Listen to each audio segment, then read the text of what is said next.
I'm talking Star Wars, I'm talking Rebels, the season 3 finale, also what I think of next season, and all the craziness that's going to happen at Star Wars Celebration.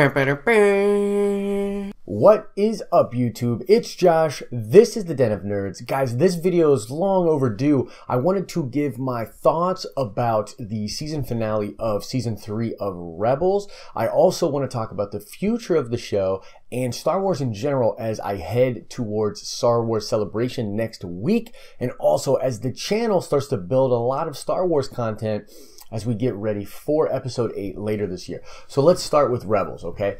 The season finale of Star Wars Rebels season 3. What did I think of it? Well, did I like it? Yes.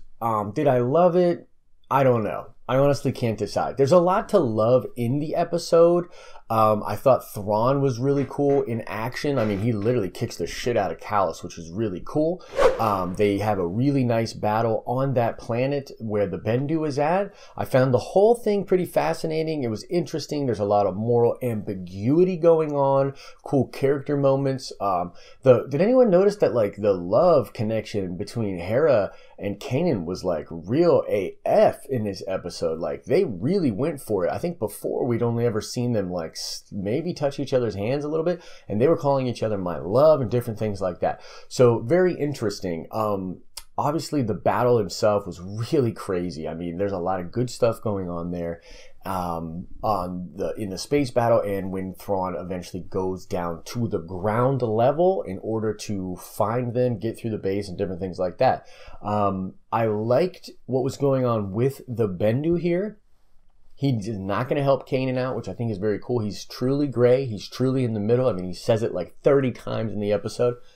But I don't know if I was super crazy about him going up into the clouds, summoning storms to destroy AT-ATs and walkers, and then getting shot down from the clouds. Like, there's a lot of stuff that doesn't necessarily make sense when it comes to the Bendu.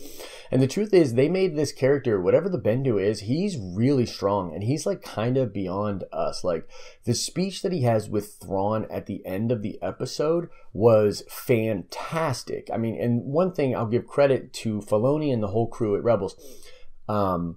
The Bendu and Thrawn interaction was nifty because it really is Thrawn. Like, Thrawn is the type of guy to ask questions if he doesn't know the answer to, and he's trying to absorb as much information as he possibly can from whatever this thing is. And I love how he says that he's like Jedi magic, or like what kind of Jedi dark magic or sinister tricks or is this, or what, however he phrases it. It's really, really cool. I do like how they go to Mandalore, or I guess Ezra rather goes to Mandalore to recruit help from Sabine and her family, and they're talking about the civil war on Mandalore, which I'm going to kind of circle back to because I think that's where we're headed in Rebels in general. So overall, I thought it was a good finale, but maybe not the best finale. I actually maybe would have preferred for this to happen before the Kenobi fight, and then to stretch the Kenobi thing out into a two-parter and really kind of go there. Because at the end of the day, while I know that they have to kind of stay away from lightsaber stuff and go towards the military and the war, and I mean, obviously it's Thrawn this season. Vader was literally told by the Emperor to let Thrawn handle this last season, and so it's going all Thrawn. So I thought that was really cool, but the problem is I don't think it really pays off Thrawn's character that much. I mean, it's hard to tell who won in this battle. They both took a lot of losses, so I think that both sides are going to come away licking their wounds, and that's just not Thrawn the way that I know him. Like, he would have won. My understanding of the character is he would have just crushed them, like absolutely crushed them. And I know that part of the reason they didn't win was because of human error and Constantine and that admiral, how he didn't listen to the Grand Admiral and stuff like that. But like, Thrawn to me is this guy who's so smart that if he would have sensed even a little bit of the possibility that Constantine wouldn't listen to him, the dude wouldn't have been in command, period. Also, I just feel like maybe he would have told the second in command to kill his commander right then and there. That is how cutthroat and awesome Thrawn is. He does have one line in the episode that's just so fucking Thrawn. It's awesome, where he says, "I do not require glory, only results for my emperor." And the way that the line is delivered and just everything, like, I'm really into it. Also, really glad that Thrawn didn't die, and I'm interested to see what kind of a role he plays moving forward. But here's the bottom line about not only the finale, but the whole season of Rebels. This was a lackluster season, although it had a ton of awesome stuff. Like, some of my favorite moments in Star Wars canon, like in the top 20 of favorite moments, happened in this season. But overall, there's just so much filler, there's just so much lackluster content, there's like things that weren't paid off in a time frame for me to care about them, a lot of weird stuff. And here's what I think happened. Dave Filoni actually got a promotion, and I believe this promotion happened in the middle of recording this season, and he is now in charge of not only Rebels, but the entire animated division of Lucasfilm when it comes to canon. And what I think that means is that we're not only going to get season 4 of Rebels, but we are getting other animated shows, perhaps a Knights of the Old Republic, perhaps a look into what happened with Luke Skywalker's Academy. And I think I'm going to get a lot of these announcements when I go to Celebration next week, and I'm really looking forward to bringing all that information to light. But I think the bottom line was, this season literally was hurt by some of those moves that happened behind the scenes. I just believe that. I don't know if I can prove it, but that's what I believe. Filoni left to go take care of some other things. Other people were put in charge. They just checked boxes, did what they had to do. And although there's great stuff in this season, it doesn't come close to season 2.